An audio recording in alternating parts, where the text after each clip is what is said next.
आप देख रहे हैं रेड लाइन इस्लामाबाद स्टूडियो से। पाकिस्तान की सियासत सीधी क्यों नहीं हो सकती, इसका एक जवाब तो सादा सा है कि पाकिस्तान के अंदर तजर्बात हर वक्त होते रहते हैं। एक तजर्बा पाकिस्तान की सियासत में जो हमेशा होता रहा है वो एहतसाब का नाटक है। एहतसाब के नाम पर, एहतसाब के हाथों हमने इस मुल्क की जो दुर्गत बनाई है वो किसी दुश्मन ने भी नहीं बनाई। अब इमरान खान को ताकत में लाने के लिए, ताकत में रखने के लिए और उनके मुखालफिन को धर रगड़ा देने के लिए जो एहतसाब का सर्कस चलाया था उसकी चूलें ढीली हो रही हैं और उसके टेंट गिर रहे हैं। जो मुकदमात बने उनमें से लोग निकल रहे हैं। 5 साल तक LNG का नाम नहाद रेफरेंस दायर रहा, ये लोग भुगतते रहे उसके तमाम तर हवादिस। इसके अंदर मिफ्ता इस्माइल को लाया गया, इसके अंदर शाहिद खाकान अब्बासी को लाया गया और अब 5 साल के बाद उसको वापस ले लिया गया है। कल मिफ्ता इस्माइल डॉन के एक प्रोग्राम में अबदीदा हो गए अपनी कहानी बताते हुए। पाकिस्तान के हालात और वाक़यात को अगर हमने सही ज़ाविये से देखना है तो एहतसाबी सर्कस का हमें अहाता करना होगा। तो मिफ्ता साहब को हमने दावत दी अपने प्रोग्राम में। नाज़रीन, इसी प्रोग्राम में हम देखेंगे कि नून लीग के अंदर के मामलात क्या हैं। मोहम्मद ज़ुबैर जो स्पोक्स पर्सन रहे हैं पार्टी के, बहुत नाराज़ हैं पार्टी से। हम ये भी देखेंगे कि शहबाज शरीफ साहब की हुकूमत जो है वो अगर राना सनाउल्लाह को मुशीर खुसूसी सियासियात के तौर पर ला सकती है तो क्या वो मोहम्मद ज़ुबैर को के कंसर्न्स जो एड्रेस कर सकती है या नहीं, उस पर भी बात करेंगे। मिफ्ता साहब, आपसे हम बात का आगाज़ करें। आपका बहुत शुक्रिया, आपने हमें ज्वाइन किया। मैं आपसे ये जानना चाहूँगा कि जब आप से वो सवाल वारा करते थे और जो तकलीफ दे मालूमात आप रिकॉल करते हुए, I can understand your emotional state, तो वो चाहते क्या थे आपसे? आपका क्या ख्याल है कि ये रेफरेंस जो है इसका बुनियादी मकसद क्या था? सर वो शुक्रिया आपका तलब भाई। वो सच्ची बात है कि मैं 5 महीने ये पूरी जेल और नैब की कस्टडी में रहा हूँ और एक दिन भी मेरा ना अफसरदा निकला ना सैड निकला। कल बड़ा मेरे लिए एक बेटर बात थी, मेरा ब्लड प्रेशर बढ़ गया था और जब मैं बता रहा था कि मेरे घर पे आए, मेरी बीवी और बेटी की क्लॉजेट्स खोली, उस पर पता नहीं क्या ढूंढ रहे होंगे मुझे, आप मुझे बताइए कि मतलब ये फहम में मेरी आज तक नहीं आया। Those things you remember. क्या चाहते थे मैं आपको सच बता देता हूँ। जिस दिन मैं अरेस्ट हुआ उसके दूसरे या तीसरे दिन मेरा एक दोस्त गया था डिप्टी चेयरमैन नैब हुसैन अकबर साहब से मिलने। उसने कहा हमको पता है मिफ्ता का कोई मसला नहीं है, उसको बोले नवाज शरीफ के खिलाफ कोई स्टेटमेंट दे दे या शाहिद अब्बासी के खिलाफ कोई statement they they, that's it.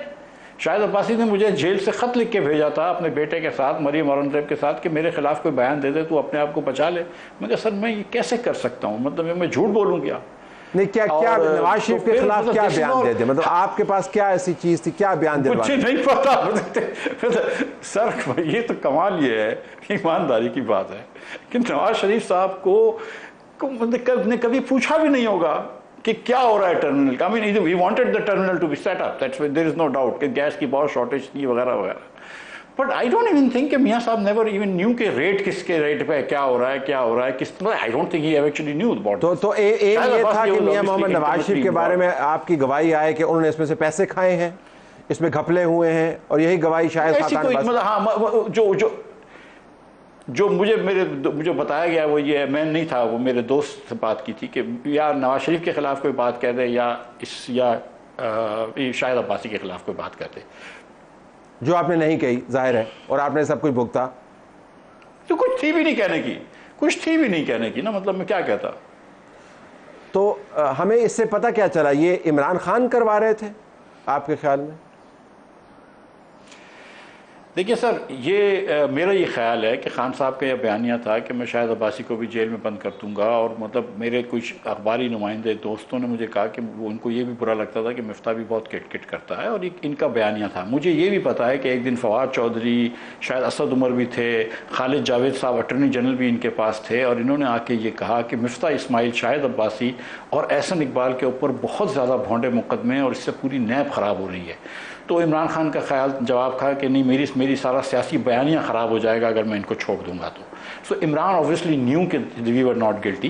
मैं आपको ऐसे ही बताऊं तलत भाई कि ये टर्मिनल जितना चलता है ना, जितना यूज़ होता है, जो कैपेसिटी यूसेज है, ये दुनिया में शायद इससे ज़्यादा कोई भी नहीं होता होगा, और ये दुनिया का सस्ता तरीन टर्मिनल है। और अगर आज ये टर्मिनल बंद हो जाए ना 1 महीने के लिए, तो ये पूरी इंफ्रास्ट्रक्चर जो गैस का है ना पाकिस्तान का और बिजली का, वो टूट जाए। ये इतना ज़रूरी टर्मिनल था। इसकी पीपल्स पार्टी के ज़माने में भी कोशिश करी गई। असद उमर साहब जब चेयरमैन थे एंग्रो के, तो इन्होंने $1 की इसकी बिड करी थी, जो आज हमने 41 या 42 सेंट में ले रहे हैं। वो एंग्रो ने उस वक्त बिड करी थी जब वो एंग्रो के कतकलामी होती है। देखिए, आप मतलब सियासी मामले को, एक सियासी वारदात को एक प्रोजेक्ट की जो सेहत है उसकी मंतक के हवाले से एक्सप्लेन कर रहे हैं, तो वो बिल्कुल मुख्तलिफ इशू। वो तो हमें पता है कि LNG के टर्मिनल का केस क्या था, उसको तो उसमें जाने की ज़रूरत नहीं है। मैं वापस इसके ऊपर आना चाहूँगा कि ये तमाम बयानिया कि नवाज़ शरीफ को गिराना है, नवाज़ शरीफ के ख़िलाफ़ गवाहियाँ लेनी है, तो इमरान खान तो ख़ुद नहीं कर रहा था, ये तो उस वक्त जनरल बाजवा कर रहे थे, जनरल फैज़ कर रहे थे, उस वक्त की इस्टेब्लिशमेंट जिसके अंदर आई एम श्योर दूसरे कोर कमांडर्स भी बैठे होंगे।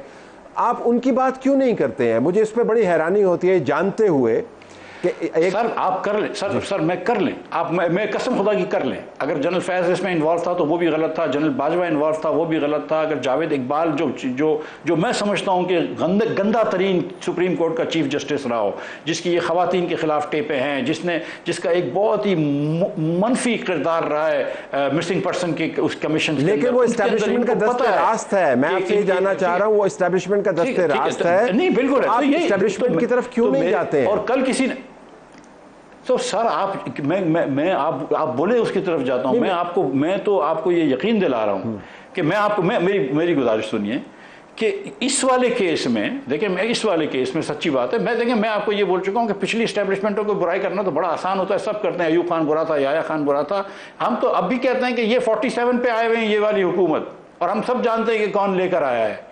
इमरान खान भी RTS पे आया था, हम ये भी जानते हैं कि कौन लेकर आया है। हम ये भी जानते हैं कि आज भी इमरान खान की हुकूमत का KP में जो है वो चीफ पॉलिटिकल एडवाइजर कौन है। लेकिन कल जब आपने प्रोग्राम के अंदर ये कहा, मिफ्ता साहब का था कलामी, कि मैं फलां को कोर्ट में लेके जाऊंगा, फलां को कोर्ट में लेके जाऊंगा, उसमें से किसी एस्टेब्लिशमेंट के नुमाइंदे का नाम नहीं था। बिल्कुल लेके जाऊंगा, उसमें किसी एस्टेब्लिशमेंट के नुमाइंदा का नाम नहीं था। Why don't you say that कि जब बाजवा को लेके जाऊंगा, आप बताइए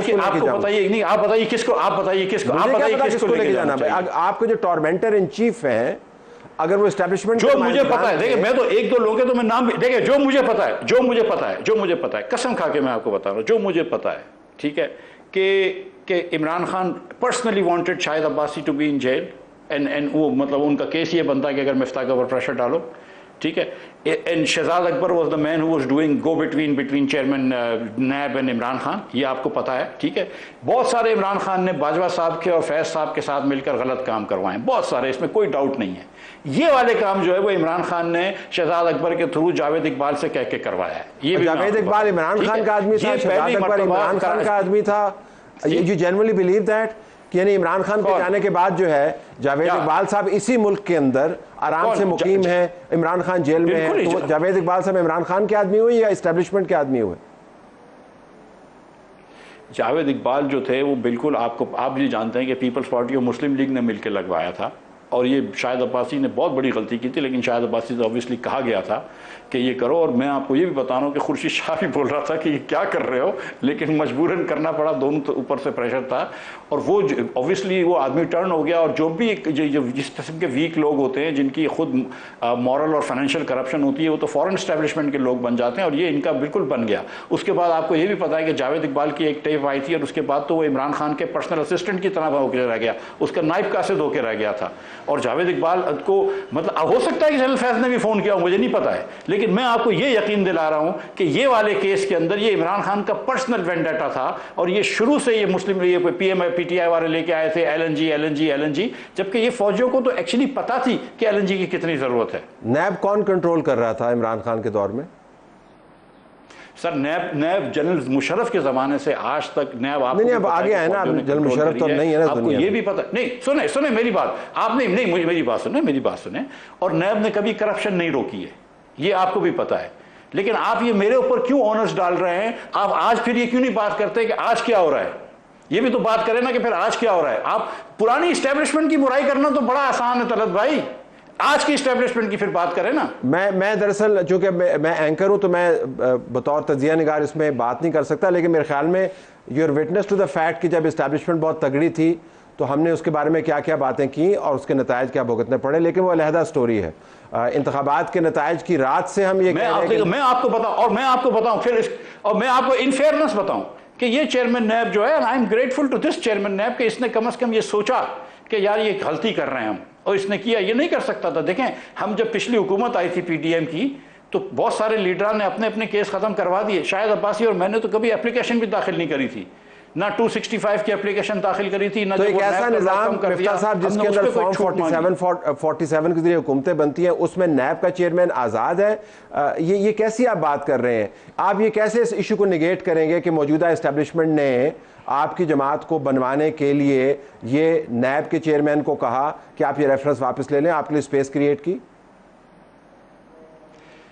लाहौल वाला कुव्वत अल्लाह भाई, देखें मैं आपको ये बात क्लियर बता चुका हूँ कि वहाँ पे हम तो इस्टेब्लिशमेंट के साथ वहाँ पे खड़े हुए थे। हम तो रोज़ कहते हैं कि ये फॉर्म 47 की हुकूमत है। मैं और शायद तो आज भी वजीर हो सकते थे, मुझे तो इसके अलावा 2 और पार्टियों ने कहा है। ना हमने किसी इस्टेब्लिशमेंट से मदद मांगी है, ना उन्होंने हमको मदद ऑफर करी है। अगर पाकिस्तान में सियासतदान ये चाहता है कि इस्टेब्लिशमेंट सियासत में ना हो, तो फिर उनके चाह के उनसे मदद ना मांगे। ये इमरान खान ने गलती करी थी, वो RTS पे आया था, ये आज शहबाज शरीफ जो है ये 47 पे आए हैं।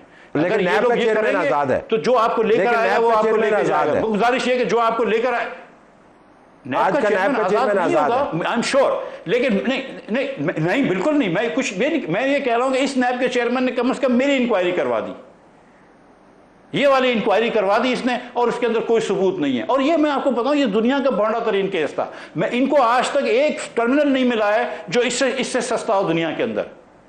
और मैं ये नहीं कह रहा हूं कि किसी और के साथ भी ज्यादती हो, बिल्कुल नहीं कह रहा हूं। और अगर आप मेरे ऊपर कोई फेवर करना चाहते हैं, शाहिद अब्बासी के ऊपर फेवर करना चाहते हैं, तो एक फेवर कर सकें कि हम पे जो गुजरी सो गुजरी, आज के बाद किसी और के ऊपर ज्यादती नहीं करना, वरना कोई मुल्क में अच्छा काम करने वाला नहीं रहेगा। ये महज कोइंसिडेंस है? इसका मतलब है कि नैब चेयरमैन को खुदा खौफी उस वक्त एहसास हुआ, खुदा खौफी तब आई उनके दिल में जब आप एक पार्टी लॉन्च कर रहे हैं?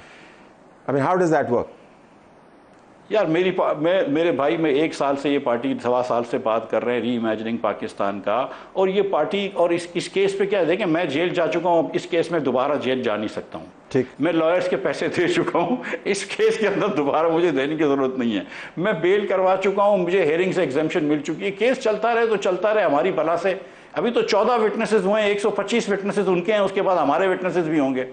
मैंने इस दिन भी मैंने कुछ कहा था, उनको भेजा था मेरे लॉयर को, जब आए उसे वो एक और कोई चीज़ मांग रहा था, तो मैंने कहा आज भी इससे सस्ता अगर तुम दिखा दो तो मैं 10 साल के लिए जेल में जाने के लिए तैयार हूँ। जब हमारी हुकूमत भी आई थी, पीडीएम के अंदर हुकूमत में और शाहिद भाई थे, तो शाहिद भाई ने पहले दिन ये कहा था कि नैब बंद कर दो, लेकिन जो मुस्लिम लीग के लीडरान के ऊपर केस हैं वो चलने दो। ये उन्होंने पहले दिन ये कहा था। और मैं अब भी ये कहता हूँ कि नैब चेयरमैन अच्छा हो या बुरा हो, नैब ही नहीं होनी चाहिए। ये नैब का सिर्फ काम पॉलिटिकल प्रोसिक्यूशन है और कोई काम नहीं है।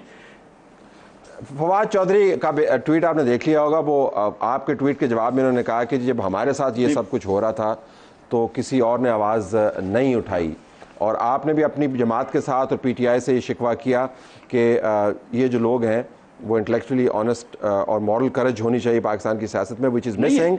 तो आपने कहा कि इन्होंने मुबारकबाद तक नहीं दी। इसके ऊपर मैं आपका व्यू चाहूँगा जो फवाद चौधरी कह रहे हैं। बिल्कुल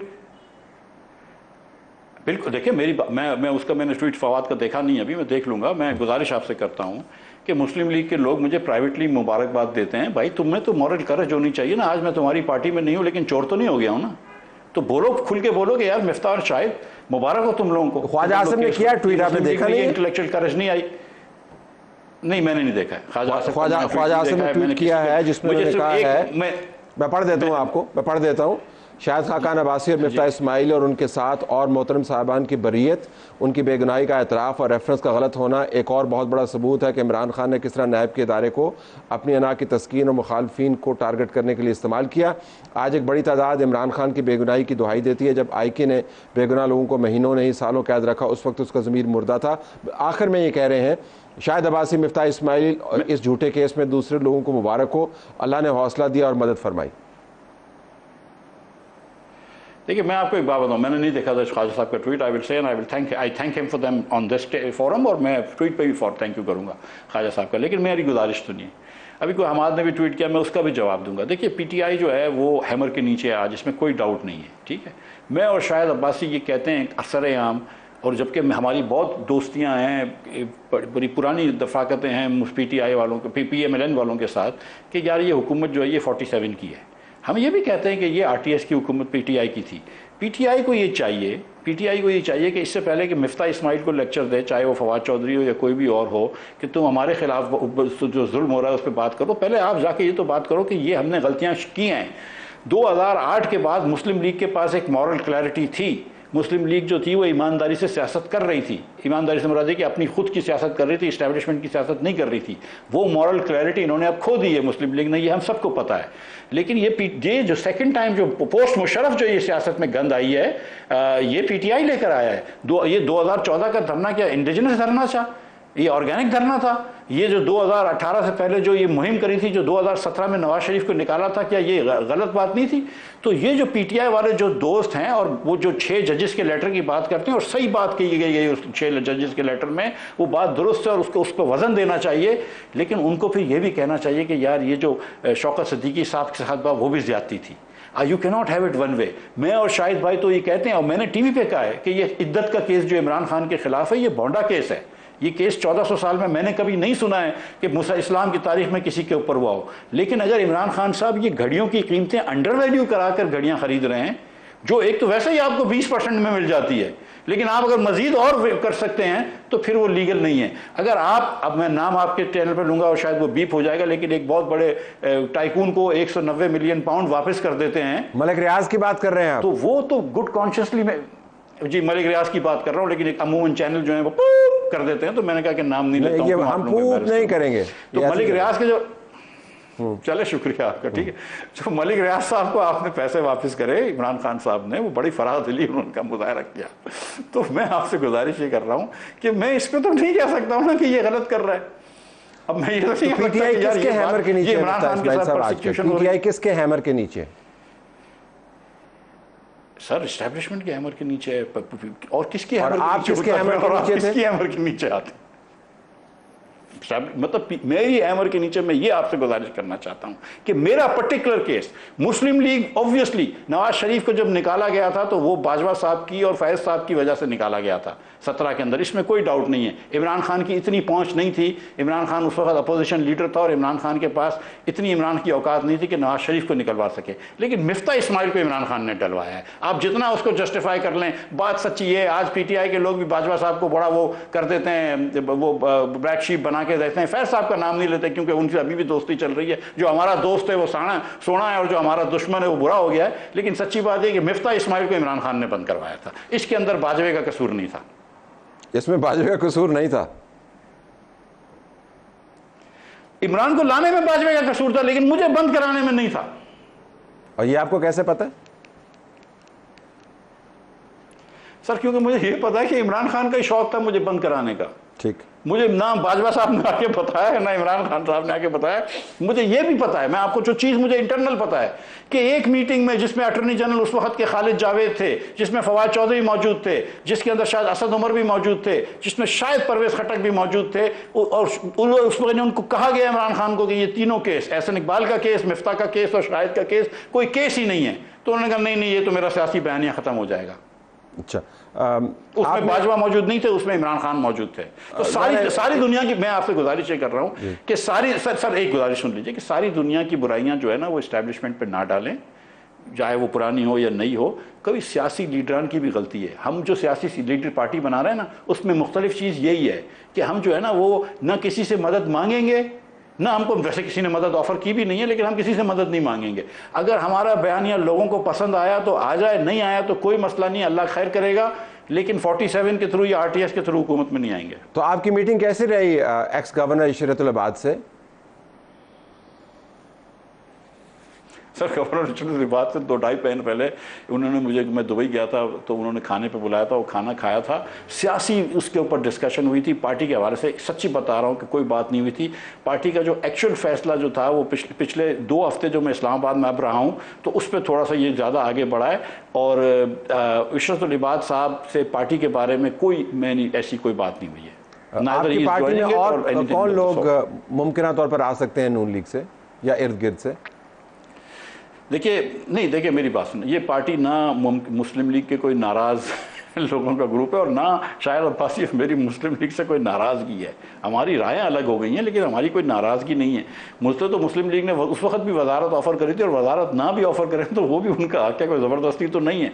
तो मुस्लिम लीग से कोई नाराज़गी नहीं है, but we just think they have lost the moral clarity that they used to have. हमारे पास हम जो है उस पर हमारा जो मसला हमारा मजबूरी है वो ये है कि मैं, शाहिद भाई और मुस्तफ़ा तीनों मर्द हैं, तीनों एक उम्र के हैं, तीनों एक मेजॉरिटी रिलीजन से ताल्लुक़ रखते हैं वगैरह वगैरह, और तीनों बड़े प्रिविलेज्ड हैं। हम तीनों को कभी बिजली के बिल भरने के अंदर तकलीफ़ नहीं हुई है या परेशानी नहीं हुई है, या कभी कल का खाना कहाँ से आएगा उसकी परेशानी नहीं हुई। हमको एक ऐसा ग्रुप बनाना है जिसमें ख़वातीन भी हों, जिसमें नौजवान भी हों, जिसमें कुछ थोड़े से कम आमदन वाले लोग भी हों, और हम जब सब साथ मिलकर बैठेंगे तो हम वैसा पाकिस्तान बनाने के कुछ ख्यालात सामने रखेंगे जो सिर्फ अशराफिया के पाकिस्तान नहीं हो। पाकिस्तान में और जो बड़ा मसला है पाकिस्तान में वो ये है कि ये 1% अशराफिया जो है उसके लिए तो पाकिस्तान बहुत अच्छा चलता है लेकिन बाकी लोगों के लिए अच्छा नहीं चलता। तो हम पहले ये ग्रुप बनाएंगे।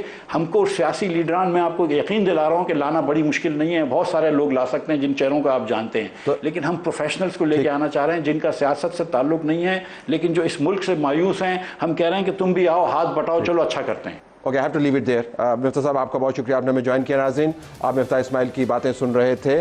प्रोग्राम के अगले हिस्से में हम मोहम्मद ज़ुबैर से बात कर रहे होंगे, क्या वो इनकी जमात ज्वाइन कर रहे हैं और उनके दूसरे मामला क्या हैं।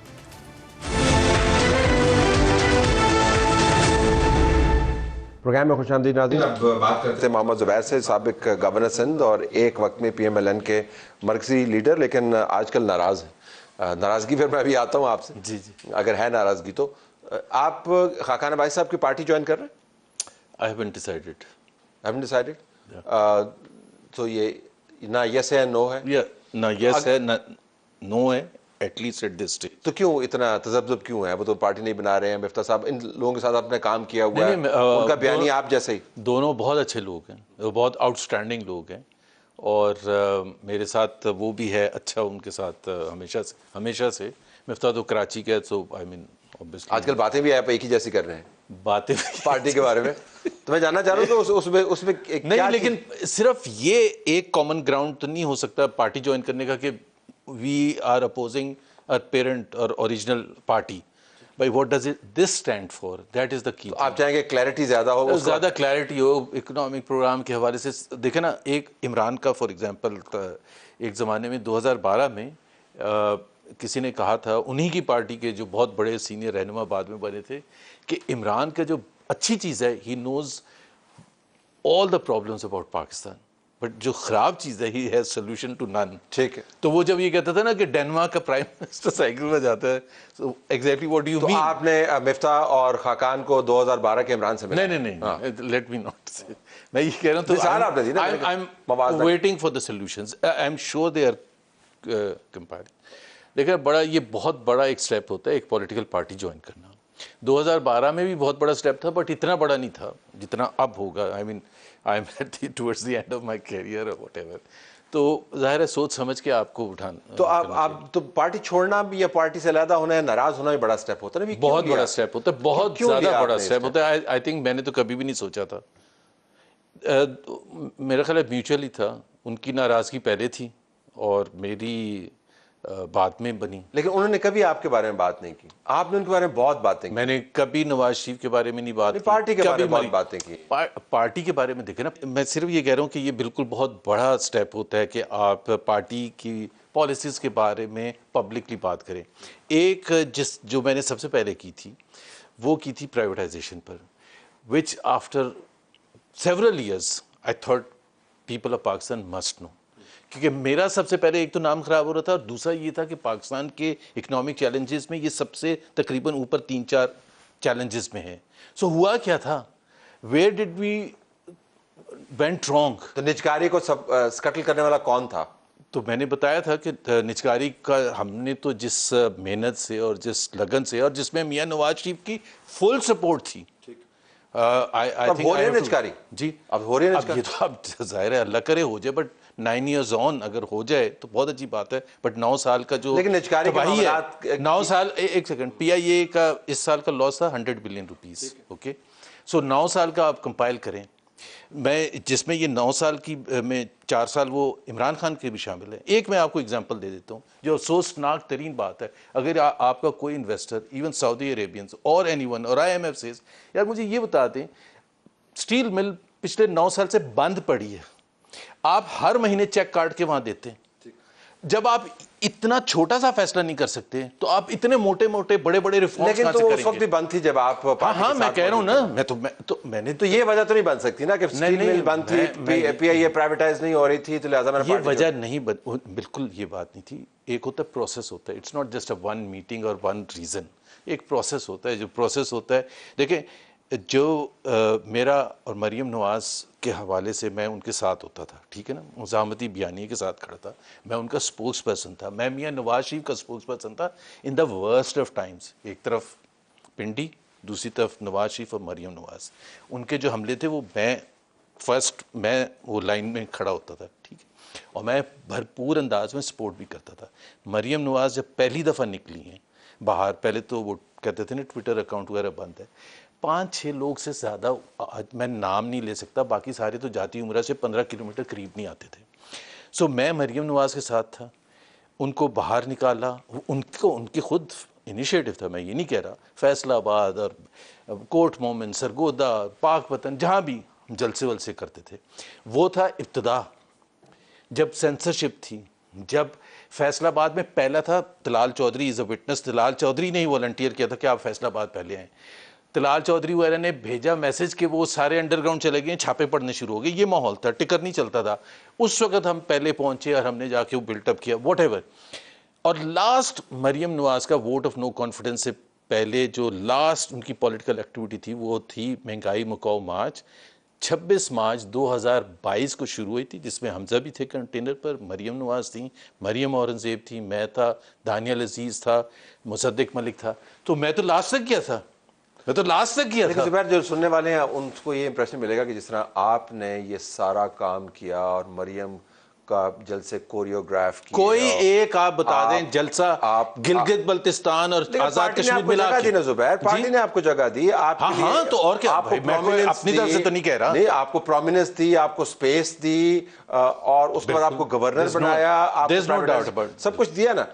तो आप तो इस तरह बता रहे हैं आपने पार्टी को फेवर किया। नहीं, मैंने कोई फेवर नहीं किया, मैंने कोई फेवर नहीं किया। इसमें बिल्कुल गलत फहमी अगर ऐसी है, मैं ये कह रहा था कि पार्टी ने जो मुझे फेवर किया था, मियां नवाज शरीफ ने और मरियम नवाज ने, मैंने उसको रीपे करने की पूरी कोशिश की। उसमें बंदिश में जो मैंने पर्सनल सफ़र किया, मेरी फैमिली ने पर्सनल सफ़र किया, वो एक अलग चीज़ है।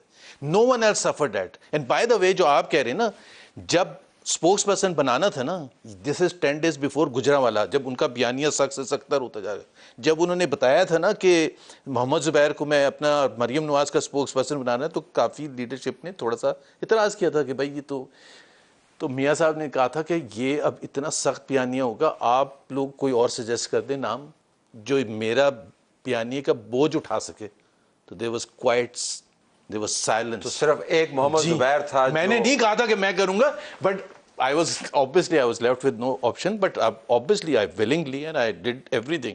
But आपकी बात जो है मैं उसको रिपीट कर दूं, मेरे साथ जो नवाज शरीफ साहब ने और मरियम नवाज ने किया था वो मैं एहसानमंद हूं। मैं तो आपका एतराज किस पे है फिर? देखें, पार्टी दो थी, एक शहबाज शरीफ की पार्टी थी, एक नवाज शरीफ की। आपका एतराज शहबाज शरीफ की? मैंने ज्वाइन की थी नवाज शरीफ की PMLN, पहले तो ये मैं वजाहत कर दूं। और मैंने बड़े कोर इश्यूज पाकिस्तान के जो थे ना 2012 में, कि सिविल मिलिट्री इम्बैलेंस पर DP पे नवाज शरीफ की तस्वीर भी लगाई हुई अभी तक। अच्छा, सिविल सुप्रीमेसी के हवाले से कौन सी पार्टी सबसे ज़्यादा जो मुझे अपील करते थे, जो इकोनॉमिक इश्यूज हैं, पाकिस्तान इंडिया ताल्लुकात के हवाले से, which is a party which appeals to me, there was no this. तो आपके शहबाज की पार्टी पर एतराज है? तो हमारे दो बयानिए थे ना, एक मुफाहमती था, एक मुज़ाहमती था। अभी आप की जो का जो मसला है, वो नाराजगी है, जो भी है, जो इशू है, मेरे नाराजगी देखें दो चीजें ना, मैंने कहा म्यूचुअल होता है। सो आई थॉट कि जब ये हो गया है, दो बयानिए थे, दो बयानिए में एक शहबाज शरीफ साहब का मुफाहमती बयानिया था, he never wanted confrontation with army, वो शुरू दिन से ऐसे वांटेड, हाँ बिल्कुल, to be fair with him. और नवाज शरीफ की हमेशा से डिफरेंट पॉलिसी थी। हम जो थे, हम छोटों में शामिल थे ना, तो बाद में और स्पोक्स पर्सन भी, और फिर वो उस किस्म का बयानिया भी आपने करना है, फिर उससे आगे बढ़ के बोलना है।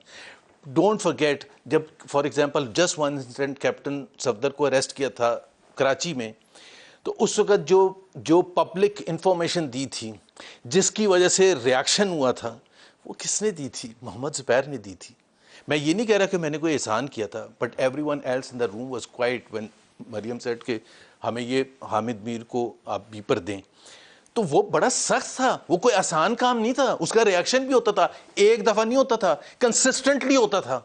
सो मैं समझता था कि मैंने इतना ज़रूर किया है कि जब हमारी हुकूमत आ जाए तो मुझे शहबाज साहब बुला के एक चाय पिलाएंगे या कॉफ़ी पिलाएंगे और कहेंगे थैंक यू वेरी मच, आपने बड़ी मेहनत एक्नॉलेजमेंट की बात है कि आप यहाँ तक आए थे, बट अगर आप मुझे डंप कर देंगे और अगर आप मुझे इंसल्ट कर देंगे, आप कराची आ रहे हैं, पार्टी के 10 बंदे वहाँ बैठे हुए हैं और मैं नहीं हूँ, from there to for next 2 years, फिर तो आप क्या बशीर मेमन की वजह से ये हुआ? नो, बशीर मेमन का मैं पहली बात बता दूं, although that was a wrong decision. I mean during the war you don't change the general. आप दिसंबर में जाके आप इलेक्शन से 2 महीने पहले एक बंदे को जो पॉलिटिक्स में था भी नहीं, उसको बीच में लाके आप बिठा दें एज द प्रेसिडेंट। शहबाज साहब की जंग थी, उनका तो अमन का मामला था ना, अमन के अंदर उन्होंने तब्दील किया, जंग में तो नहीं, जंग इलेक्टोरल प्रोसेस इज अ जंग, ना फॉर अ पॉलिटिकल पार्टी। एतराज था आपको? नहीं, मुझे एतराज, एक तो ये एतराज था कि आपने जब उनको बुलाया है और उनको आप दे रहे हैं, तो मुझे अगर आप बुलाते तो मेरी इज्जत होती ना, आप लाहौर बुलाते कि जी इनको हम बशीर मेमन साहब को प्रेसिडेंट, ज़ुबैर साहब आपने इनको सपोर्ट करना। बस जब आपने कंप्लीटली एक्सक्लूड कर दिया, आपने 45 मेंबर मैनिफेस्टो कमेटी बनाई नवंबर में, उसके अंदर आपने 45 मेंबर, उसमें ऐसे ऐसे नाम है कि आप उसमें से आधों को तो जानते भी नहीं होंगे, जो इकोनॉमिक पॉलिसी लिख रहे थे, फॉरेन पॉलिसी लिख रहे थे। 2012 का मोहम्मद ज़ुबैर जब मैनिफेस्टो कमेटी बनाई थी, इकोनॉमिक प्लान मैंने बनाया। तो आपको क्या ख्वाहिश है, आप 46 में क्यों होना चाहते थे? मैं 46 में नहीं होना चाहता था, लेकिन क्या नवाज शरीफ साहब भाई तलत एक सेकंड, आपकी एक पोजीशन है मीडिया में, अब ये पब्लिक हो रही है इंफॉर्मेशन मैनिफेस्टो कमेटी की, ये पब्लिक इंफॉर्मेशन थी, मरियम औरंगजेब बता रही थी, ट्वीट्स हो रही हैं, टीवी पर चल रहा है, so everyone will ask me ना, मेरे दोस्त है, बाप है, मेरे सारे हैं, सो जब आप तो there is a time when you start to say कि यार अगर पार्टी को आपकी जरूरत नहीं है तो आप जबरदस्ती तो नहीं किसी में घुस सकते ना। तो शहबाज शरीफ साहब का तो चले मामला हो गया, फिर उनकी 16 महीने की performance frankly I mean, party discipline में तो आप रह के चुप रहते हैं, बट जब आप पार्टी ने ही आपको डंप कर दिया है तो फिर मैं क्यों चुप रहूं? नवाज शरीफ ने आपको चाय की प्याली ऑफर की? नवाज शरीफ साहब उनके वो पहले तो लंदन में थे, अब तो आ गए ना, कब तक लंदन में उनको रखेंगे? अब तो कब से आए? नहीं आ गए थे तो मरियम ने ऑफर किया आप? मरियम ने मुझे बिल्कुल 2022 में she was nice enough to realise that. नहीं, आपकी बात कर रहा हूँ ना, चले आपने शहबाज शरीफ का तो नहीं, मैं 2022 से शुरू हुआ था तो अभी उन्होंने ऑफर की कि जी इतना उन्होंने काम किया था, आप देखे फैसलाबाद में उनके साथ थे, उनके बयानिए का वजन, फैसलाबाद में नहीं, मैं थ्रू आउट था, मैं सबसे आगे था, मेरे से आगे कोई भी नहीं था। Print media regular, not just Pakistan, the news में मैं लिखता था once in 2 weeks, Arab news में लिखता था, बाकी प्रियोडिकल्स में लिखता था, मीडिया पर, इलेक्ट्रॉनिक मीडिया पर मेरे से ज्यादा कोई नहीं आता था, जलसे जुलूस मेरे से ज्यादा किसी ने किया। मशहूरी आपको मिल रही थी, इतनी मशहूरी आपको पार्टी दे रही थी, और क्या चाहिए भाई? मशहूरी दे, बात सुने, कराची और भी लोग थे मशहूरी। एक सेकंड, 2019 में कोई भी आता तो उसको मशहूरी मिलती, क्यों नहीं आ रहे थे?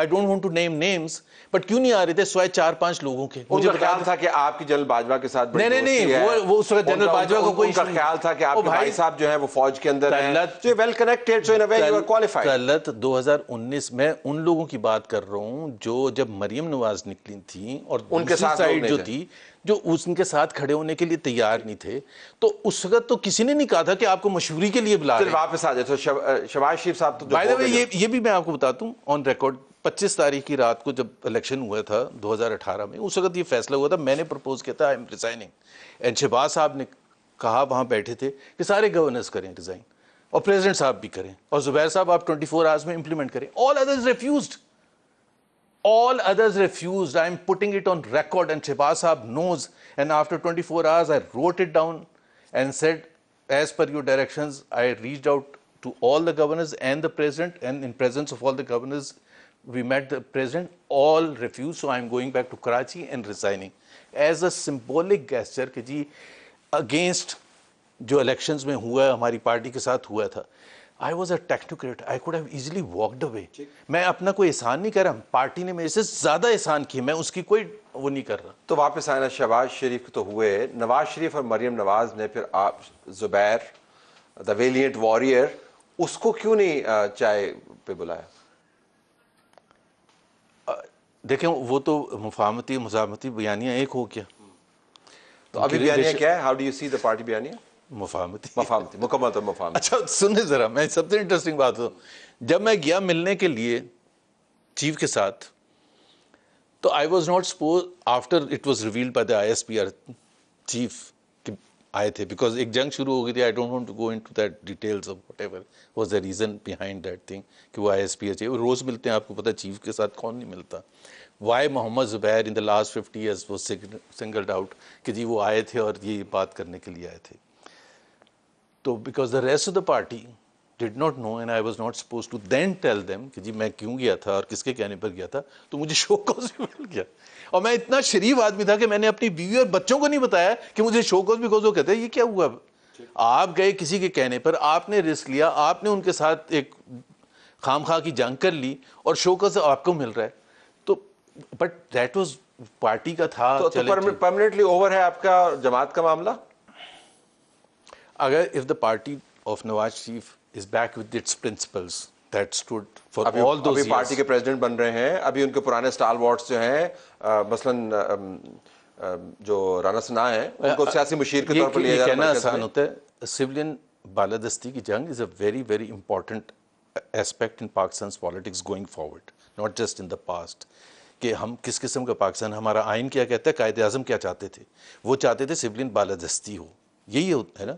तो मैं अगर उसके साथ खड़ा हुआ हूँ, उसको बिल्कुल ही नेगेट कर दिया जाए, आपको डंप भी कर दिया जाए और फिर भी आप उधर खड़े हुए हो, तो बड़ा अजीब सा लगता है। तो आप पार्टी के दूसरी बात यह है कि आपको पता है कि मियां नवाज शरीफ की जो फॉरेन पॉलिसी थी, वो मैं उसके उनके साथ 100% एग्री करता था आज भी। ही ब्रॉट वाजपेयी साहब हेयर, मोदी साहब को वो लेके आए, he wanted genuine good relations with all the neighbours. Shahbaz Sharif साहब आप बता दें 16 महीने में उन्होंने कभी एक लफ्ज भी कोई इनिशिएटिव लिया हो। So it's a different party. फिर एक सेकंड, प्रो प्राइवेटाइजेशन, मियां साहब was strongly gung ho about privatisation. 16 महीने में मुझे आप एक लफ्ज एक स्टेप बता दें, एक। ये तो अभी डंडा पड़ा है वहां IMF से इधर उधर से कि जी इसके बगैर आपका चारा नहीं है, but other than that it was no compulsion. I mean there is no belief. तो मौजूदा सूरत हाल में, मौजूदा क़यादत के अंदाज के पेश नज़र फिलहाल गुंजाइश आपकी और जमात की नहीं बनती। That's the bottom line, right? I have to leave it there. बहुत शुक्रिया, आपने हमें ज्वाइन किया। हमारी तरफ से यही कुछ इजाज़त चाहते हैं। अल्लाह हाफ़िज़।